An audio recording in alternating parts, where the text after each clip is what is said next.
আপনি চায়ের একটা কি গল্প বলবেন বলছিলেন রায় সাহেব, বলুন তো। হ্যাঁ, চা সম্বন্ধে যতটুকুন আসছে আর কি, এই সব চা বাগানগুলাই খুব বিখ্যাত।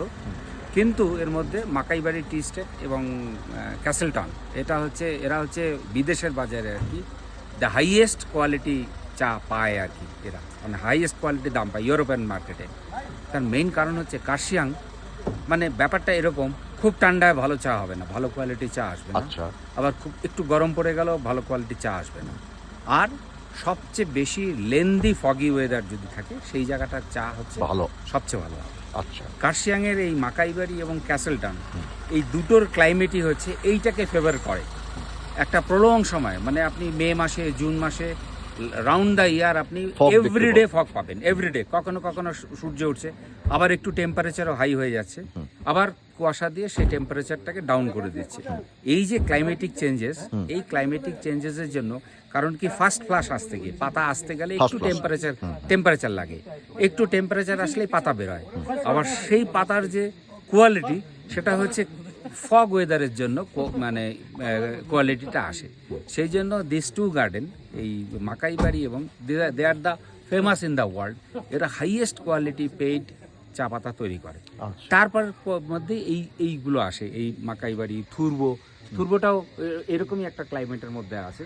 গোপালধারার থেকে একটু উপরে আছে থুরবোর কোয়ালিটিও খুব ভালো। তো এই থুরবো আবার মিরিকের দিকে একটু হাই টেম্পারেচার, বাট এখানে লিটল বিট ফগটা কম। আবার দার্জিলিংয়ে বেশি ফগ, বেশি ঠান্ডা, সেই জন্য অত ভালো কোয়ালিটি ওই হয় না। কোয়ালিটি চাটা আসে না। তাহলে কার্শিয়াংই হচ্ছে চায়ের মানে রাজা, ওয়ার্ল্ড ফেমাস কার্শিয়াং এর চা। ওরাই সবচেয়ে হাইয়েস্ট দাম পায় ইউরোপিয়ান মার্কেট। এটাই কারণ।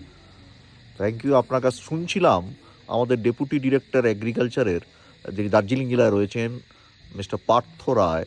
তিনি চা সম্বন্ধে একটা গল্প বললেন, চায়ের ইতিবৃত্ত বললেন, গল্প বলবো না। এবং যারা চা পান করেন, আমরা সবাই চা পান করি এবং চা পান উতরও হয় অনেক সময়। তো তাদের কাছে এই তথ্যগুলো অত্যন্ত গুরুত্বপূর্ণ হয়ে থাকবে। চা কোথায় ভালো হয়, কেন ভালো হয়, এবং চায়ের ইতিবৃত্ত। হ্যাঁ স্যার, মাইক্রো ক্লাইমেটিক। এই কার্শিয়াংয়ে যদি যান, কার্শিয়াংয়ের মাঝখানে রাস্তাটা দুটো পাহাড়কে আড়াআড়িভাবে ভাগ করে দিয়েছে। ও পাশটা গিদ্দা পাহাড়, এ পাশটা হচ্ছে এই বাগানগুলো। গিদ্দা পাহাড়েও চা তৈরি হয়, কিন্তু দিস কোয়ালিটি আসে না। আচ্ছা, রাস্তার এপার ওপারে, মানে দুটো পাহাড়ের মধ্যে তো এত তফাৎ। ওই দুটো পাহাড়কে মাঝখান দিয়ে রাস্তাটা কেটে গেছে, ওপারটা হচ্ছে গিদ্দা পাহাড়। গিদ্দা পাহাড়ে চা আসে, সেখানে ওই কোয়ালিটির চা হয় না যে কোয়ালিটির চা এপারে হয়, যেদিকে রয়েছে মাকাইবাড়িরা রয়েছে। এটাও একটা নতুন তথ্য জানলাম। একটা মাইক্রো ক্লাইমেটিক, এটা মাইক্রো ক্লাইমেটিক কন্ডিশনের জন্য চায়ের কত রকমের পরিবর্তন হয় শুনছিলাম মিস্টার পার্থ রায়ের কাছ থেকে। আপনাকে অসংখ্য ধন্যবাদ। Thank you.